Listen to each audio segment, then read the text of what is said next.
Hi there, and welcome back to the Seeking Simplicity podcast. In this episode, we've got a cracking conversation with my dear friend Nikki. We dive into an intriguing discussion about what it means to seek simplicity for her.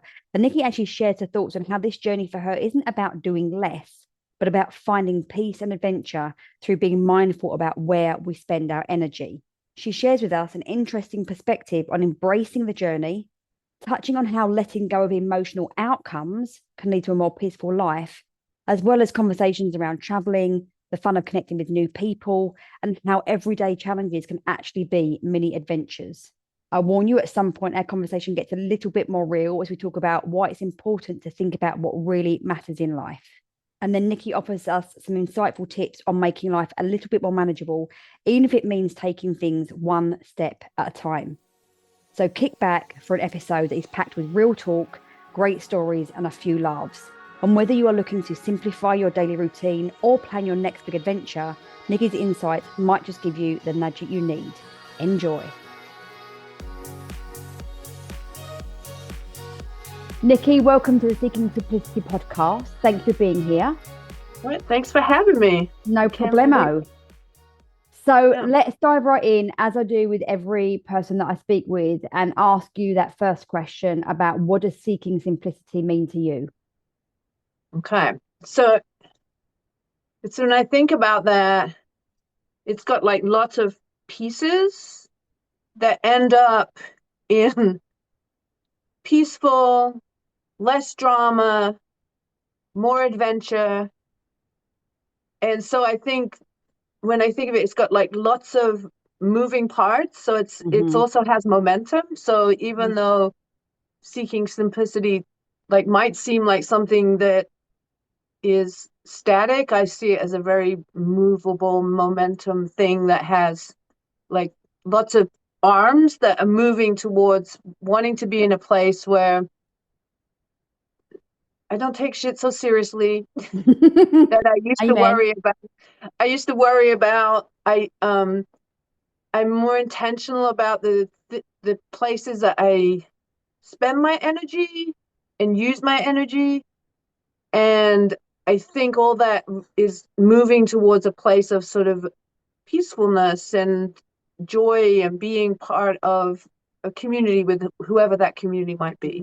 What I love about that is it so far it's the first time that someone's brought movement into the process because I Okay. think it's it makes sense to some degree that seeking simplicity, okay, seeking is an action, but Mm-hmm. also that I think we can lean into out of just habit or just kind of a default that it means less or it means stopping or it means stillness, which for some of us it can mean that. And there are going to be maybe some parts in your momentum that brings you back to that space. So I love that. I love how like you talk about these different arms. What I was curious about when I heard you say, more peaceful, less drama, and more adventure. Can Mm-hmm. you tell me about the feelings or the emotions that conjures up when you think about those things? Because seeking simplicity could also be like a kaleidoscope of emotions that we want to have more of in our Yeah. life, can't it?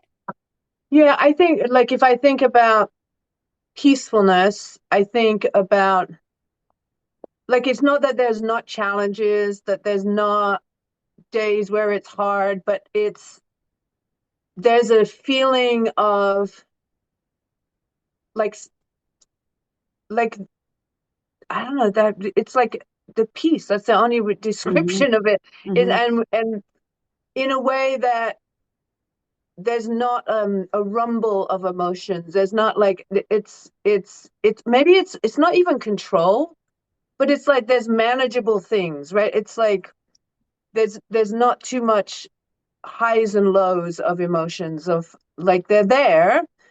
So it's like, in the pandemic when we would talk, I would talk about feeling all the feels Hmm. and like but not getting stuck in the feelings. And so I think part of this idea of peacefulness, the emotions that are there are all the emotions, Hmm. but they're not controlling how I respond or react or um to what's around me. Because when I have when I feel peaceful, the emotion is peace, contentment. I don't know if it's not contentment always feels like a word that people think you're giving up. And Mm-hmm. I think contentment for me has been a place of I'm okay with that.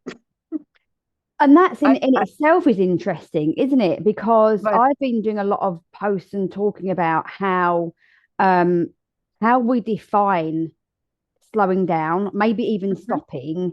And I was talking in book club the other day about, and I think I talked about it in one of the podcasts as well, how I recognize that one of my, I'm going to call it fear, for want of a better word, was of being mediocre. And and I was like, I didn't even know what that word was until we started working with Brendan's stuff. right. And it took me a while to realize that what I was looking at was that I saw how my life had changed, and I looked back and I made that mean that the life before that, before coaching, was mediocre. And so when you sort of said the word contentment and then followed it by a lot of people kind of define that as giving up, I think it's important that we understand that we all have these different meanings for Hmm. words, and also that contentment can create this sense of peacefulness, like you've just been Right. discussing, and it can mean that you can still want to grow, you can still want more things. So it is that things can be, multiple things can be true at once. Right. um and I want to just offer you, when you sort of said the peace and then releasing yourself, like you can have all the emotions but you don't have to live there, you don't have to let them inform how you're going to act. It reminds me of when you spoke to me about that moment, I think it was last year or the year before, when you heard one of our coaches talk about releasing yourself from the outcome. Hmm. You can go and do something, whether that's a new job, or you can put an offer out or whatever that thing is, and you can do it and you can be released emotionally from the outcome. Do you want to just talk Right. to that just a little bit? Yeah, I think for me it was like that shift was I used to put so much story on not doing something because it would mean these things about me or Mm-hmm. what people thought about me. So, like, I didn't offer people my coaching when I could have offered them my coaching because I was like, well, they don't have enough money. So, I created all the outcomes Mm-hmm. before they were even there. And I think it's the day that I said, oh, that doesn't have to be true or might not be true, it was easier to just send an email that told people, I'm doing this. You want in?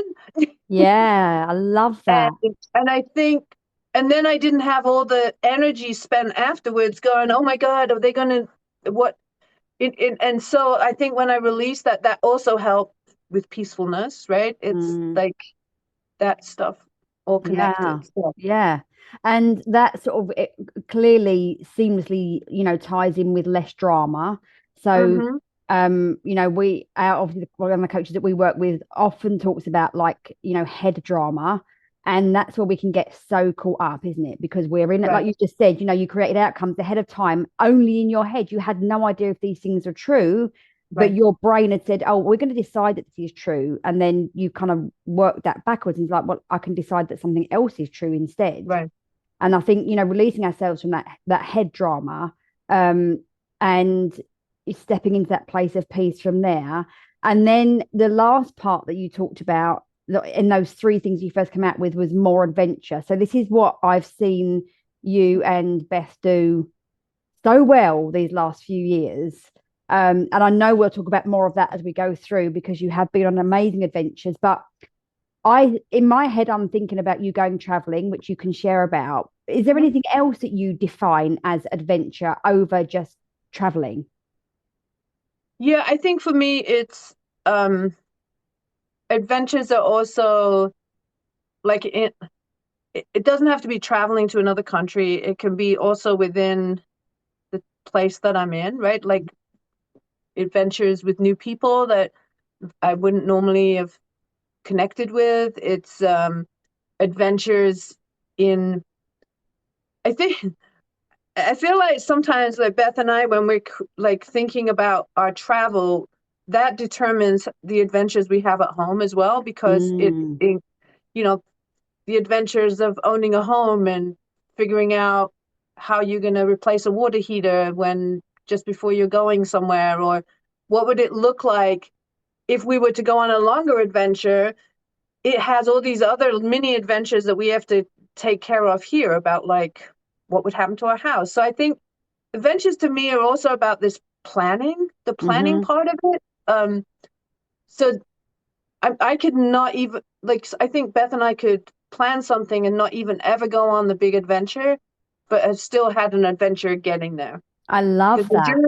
the journey, I suppose the journey is part of it. So I think about when we like we used to run the Chicago Marathon, and like the adventure was gonna be to finish the marathon or get on that space, but the journey was also an adventure because every time, especially the first time we did it, because every distance that we ran over a 10K was a new thing, right? Hmm. I'd never run this far. I'd never run this far. And like, so, and then all the ones after that were sort of an adventure of being able, I've never run it this fast, or I've never run it this way. Like, so I think there's always in the journey, there's adventure to be had. And I think people sometimes miss that because they go from, I'm in point A and I'm going to point B. And then Yeah. they miss all the mini bits in between. I feel like that's a whole other podcast episode or 10 of them. And it's true. I can hold my hands up and say I've been guilty of that so many times in my life. Um, and because I feel like for a lot of us, we don't, maybe it's because we don't term it as an adventure. And Mm-hmm. I feel like I've got about 20 things going around in my head at the moment. I'm going to try and kind of just articulate them well. Um, so if we could reframe things as an adventure that might be slightly challenging, like the idea of running a marathon to me literally makes me want to vomit. I'm not going to lie. You know, like I don't think there's enough money in the world that would make me do that. But you chose to, like you say, to see adventure, to celebrate the little wins, to see how far through that journey, you know, you're improving all the time. And we can only gain the wisdom from the journey. We don't get the wisdom from the outcome, you Right. know. So yes, it's a whole other episode. But I think I was just sort of saying there, I think a lot of the reasons that we do that is because we have invested so heavily our emotions in what we think is going to happen at the outcome. Mm-hmm. So Yeah. I'm going to be happier. I'm going to be healthier. I'm going to be wealthier. I'm going to, you know, whatever it is, I'm going to be different from I am now. But I want to get there in the shortest time possible with the least amount of pain. Mm-hmm. And I think marathon training sums it up to say, like, you're probably not going to get there without pain. And it's probably going to take you longer than you think. Right. So let's just enjoy it. But coming back to what you sort of how you defined adventures then, and thank you for using that analogy of the marathon. I remember something that you told me about that you and Beth used to do. I don't know if you've done it for a while, but when you used to kind of recreate the foods that you Oh, would eat in some of the places that you'd been, and you'd have like these, you know, nights where you would just spend the time in the kitchen and cooking something up. And I love that. I love how in the last couple of years, another adventure that you two have been on has been with your health. mm-hmm. And you just talking then about recognizing that, oh, you know, anything over a 10K, every time we did that, it was something new. The things that you shared me with your health journey about, you know, whether you've lifted heavier, whether you've run faster, whether you've tried a different workout, the workouts that you recently did in was it Thailand that you was in when you did Thailand, those yeah. crazy workouts? Um, and I'm always grateful to hear those stories because it reminds me of ways that we can seek simplicity in ways that we might not have normally have thought of because Yeah. it feels like it's in motion. It feels like it might be hard work. I think we might have digressed a little bit there, but I just wanted to offer you that. Yeah, it's thanks for the reminder. Like, yeah, the food thing is always, I think, is an easy place to connect to, and it's not just journeys, right? And it's also a place to connect to people, and it's a place to like can not to people in the past, people in the future. And it's funny when we were away this time, we were talking about hosting um like supper club or not club, but Mm, a supper meeting with some of our friends or people that are not completely different, but like will not have met each other, and thinking about like what that would look like, with, just chill, like something simple, and that people just have to show up. But before they show up, using something from the book The Gathering is like having questions for them to share with the group, so that there's some Mhm. way that there's a task to it. And I think part of that was also about like having an opportunity for other people to share their like adventures and journeys and be able to talk about it. And then with food, it's like, if I make spicy stir fried basil, I'm immediately in Thailand. Put a fried egg on it, and on a street stand. It's like it's Oh, I it's love that. to do. So I think, yeah, what you were Yeah. saying, it's a good reminder to think about that. Yeah. Not super helpful as I'm fasting, but anyway, let's just I know. Sorry about that. I'm actually salivating right now. Uh-oh, I'm Um, being quiet. but I think I want to just touch on what you said then about the book The Gathering, which I still haven't bought yet, but it was on Yeah, my list. And after you spoke to me about that before, and then I was listening, I think we were in book club, I think we were reading The Charge, and we were right. talking about you know, how we how we curate our friendship circles, and Mm, do we have the friends that we want stroke need. And I kind of in my head I thought, well, I think there are times in our life where our support friends are not our stretch friends and vice versa, and sometimes they can be both. Um but on the back of that, we did something very similar where I had some friends round and we had nibbles, and we each bought three questions to ask the other three all people. right. And the girls absolutely loved it, because even though we've known each other more than 10 years, it makes you realize there are so many things that we don't know about each other. And it was such, we all were WhatsApping before the night, before they came round, and they were like, oh my God, we're all so tired. And I was like, don't worry, we'll be done by 9 and we can all go home to bed. And I think they left at like midnight, because it just fueled, as you got into these conversations and people were able, they could share and they could feel safe and you could be inspired. And then it just like linked in, Yeah, that was just something so simple, but so powerful and so rewarding. So I love, and you put food in the mix. I mean, I'm there. I mean, I wouldn't yeah. be, There we go. but it's the food is the thing, right? And I liked how you said it's that connection from past and future. How we've always connected round tables. We've always Hmm. there's that song you sent me from Brandy Carly, wasn't there? Yeah. And the words on that are so incredibly apt. Um, so, anyways, let's dive into a little bit more about one of the reasons that I wanted you on was because one of the things that I really love and value about you and your wife Beth is that for as long as I've known you, you've talked about traveling. Hmm. And um, when COVID hit, and I think I was getting this right, was Beth ready to retire anyway, or did COVID kind of like force her retirement? No, she was ready. She had plans to take early retirement Hmm. before COVID. It just happened that coincided with was probably her last 3 months of teaching, Hmm. was the end of COVID. So Right. like, oh no, they had another year, I think, of after COVID. So I think it was a plan that she wanted to retire early and then do more of her yoga and breath work, but also to do tutoring, and didn't want to be in a system where she felt she was like being drained so much that she was like not having the impact that she wanted with young people because of the constraints in education. So I Mm. think it was already planned, but that also was a plan that was connected to what could we do in the future? Like what else could we do? So we were really intentional about paying off our mortgage, not having any debt when Beth took early retirement, that we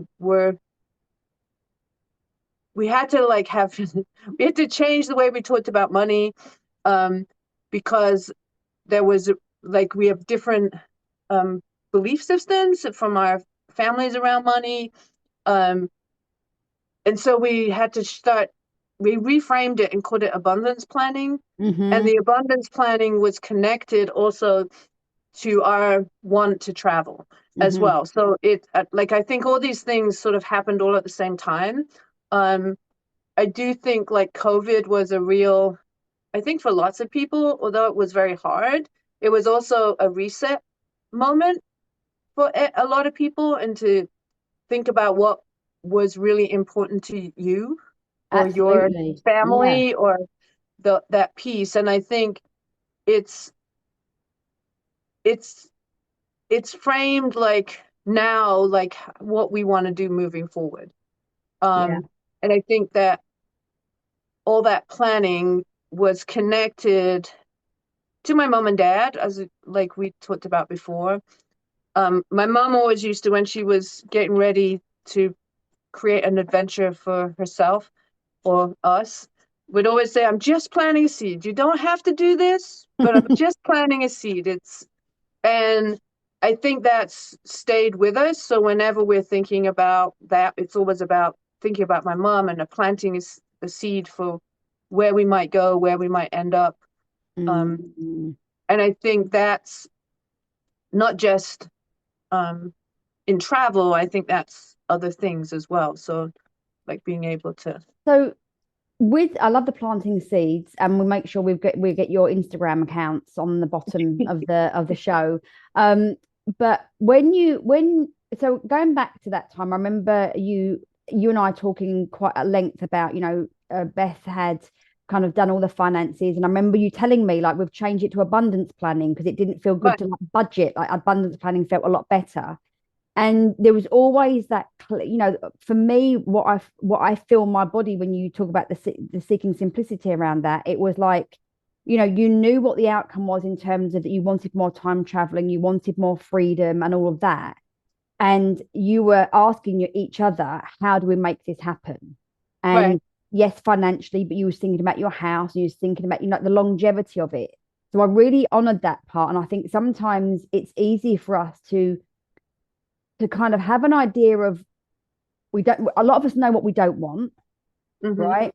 And what we don't want to continue. We may have an inkling of what we want, but oftentimes, just like you talked about the journey, perhaps we don't sit down and ask the right questions, like the question, how do we make this happen? Because there's a different that different tone, like, oh my God, how are we going to make that happen? Versus, Right. how do we make this happen? What do we need to do? How can we support ourselves to create this? I think that's something that I've seen you and Beth do over and over again, which for me, I can now feel that connection to the peacefulness, because you're being curious and you're generating options. Some of them might not happen, but at least you're creating that space for those things to come along. So I'd love to just talk a little bit more about your all the trips that you've done. You've done a lot, but I don't know if I've ever asked you this question before. Um, with your desire to travel, is there like a specific intention behind it? Like, is there a specific desire? I'm trying to think of an example. Um, or is it a feeling that you want? Like, and so as an example, I'm thinking maybe like, are there some places that you wouldn't go because it doesn't give you what you want from traveling? Maybe that's a better question. I don't know. Um, I think it's a combination. It's a combination of being curious, Mm-hmm. and I think it's connected also to places that we feel. There's a lot of feelings connected to it, that you feel safe, you feel um, a little bit out of your comfort zone Mm-hmm. when you're there, but there's a safety factor to it, right? There's um, this curiosity and opportunity to try new things. There's um, I think it's also about like, there's something about recent travel, which is also about could we live here as we get older? And so that's also, it's all connected to that whole idea of like all these tentacles about um opportunities. What are that? There's not one opportunity. Mm-hmm. There's multiple opportunities, and there's multiple ways to get older. And I think recently, more recently, I think there's a lot for me about reflecting on being older does not mean I can't do X, Y, and Z. Mm-hmm. And so that then has an impact on today, which is like health and what I eat and what I consume and all those pieces of the Absolutely. puzzle. So I think there's like there's a whole bunch of stuff, right? It's like that's in a little bowl. And to Yeah. answer your question, yeah, there are places in the world that I don't think I'd want to go. Some of them primarily because their stance on LGBTQ folk and trans folk. But I live in a country now that's also creating a space where that's not safe. So it's Yeah, like absolutely. the irony of it is, I live in a country that civil rights are eroding and people are being um, erased from history on websites and stuff, which is pretty scary stuff. So I'm like, so really, I live in a country that's like that. So why would I Yeah. not visit a country that? So I think it's sort of there's a lot right now that is swirling that I think excuse me, it's even more important for Beth and I as well to create like it's not a bubble of safety, but and it's not being naive to what's happening, but it's also a diet of not news all the time and not doom scrolling Absolutely. because that just gets you in a headspace. So I think for me it's been really about what are the key issues for me that are important to me, like related to young people, related to the queer community, related to women and immigration. Those are probably the big pieces. And if I try to figure out all of the stuff, it's just too much. And that would not be working towards peaceful. Yeah, well, exactly. Again, coming to seeking simplicity, there are some big things there about, what you consume that's not food, Right, right? What we right. see, who we hang out with, excuse me, the energies that we want to be around and take on. And like you say, it can be quite a challenge to separate ourselves from that without being ignorant. But at the same time, if we're walking around feeling, our frequency is low, our mood is low, our anxiety is high, our depression is high, then we're not actually any good to the consciousness of the planet anyway. So to kind of like doing that. And I think I definitely am putting on my spring equinox list today that I need to and want to really clean up my diet around socials and what I consume. So I think that's something that again, and perhaps another podcast. So I want to just because I like to try and keep these round about 30 minutes or so. But what I'm really curious about is that one of the things that you and Beth have talked a lot about, like you say, is where do we want to what are our options as we get older? I love what you sort of said about, getting older doesn't mean there are things that you can't do. And if I want to have this kind of lifestyle, how do I show up for that now? That's a really big and a really good question. So thank you for sharing that. Um, so I know that your most recent trip was the biggest and longest trip that you've done. Mm-hmm. And and what you did at home to facilitate the freedom to go do that. Tell us a little bit about that 3 month trip that you two have just taken. Yeah, so we had planned like we love Thailand, so we've been there a number of like twice, three times. No, twice. And so we wanted to go back to Thailand, but we wanted to go for a longer period of time. And then we were also like, well, where else in that region could we think about? And so we ended up actually on a 14-day cruise from Mumbai, India, through different parts of India down to Sri Lanka. Then I think we went Thailand and then Malaysia and then ended up in Singapore. And then from Singapore went to Phuket, Thailand and spent 5 weeks in Phuket. And then we met some friends in Bangkok. We were in Bangkok for almost 10 days. And then we went to Hua Hin, which is just outside of Bangkok. And then we flew to Hanoi, Vietnam, which we'd never been to before, for the end part of our trip. And so we had planned that to have the majority of our time in Thailand, because Thailand has been the place other than Zihuatanejo, Mexico, that we felt sort of the most comfortable in the space. And it was different going back this time because we were there for longer.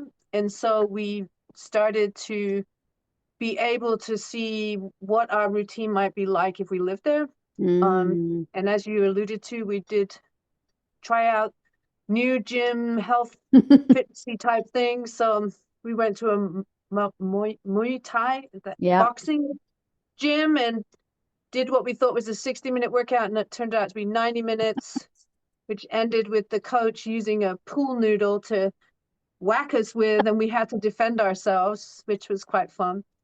But then we found this place called the Cult of Fitness, which was a place when we first went, we were like, there's no way we can do this. Is like CrossFit Hydrox.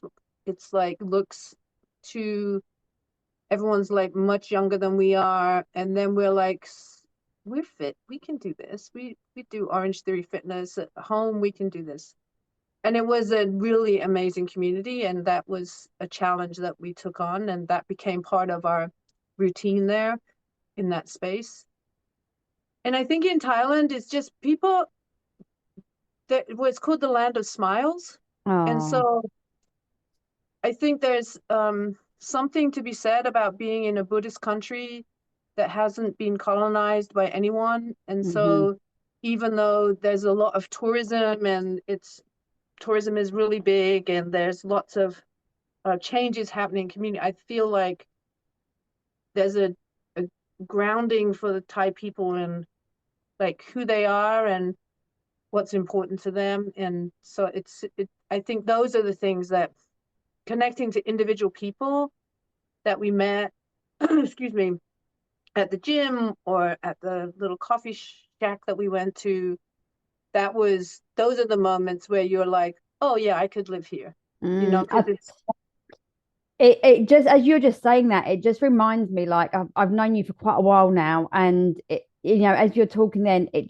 kind of honors all of your values, right? You're great with people. The food pictures you sent me are just incredible.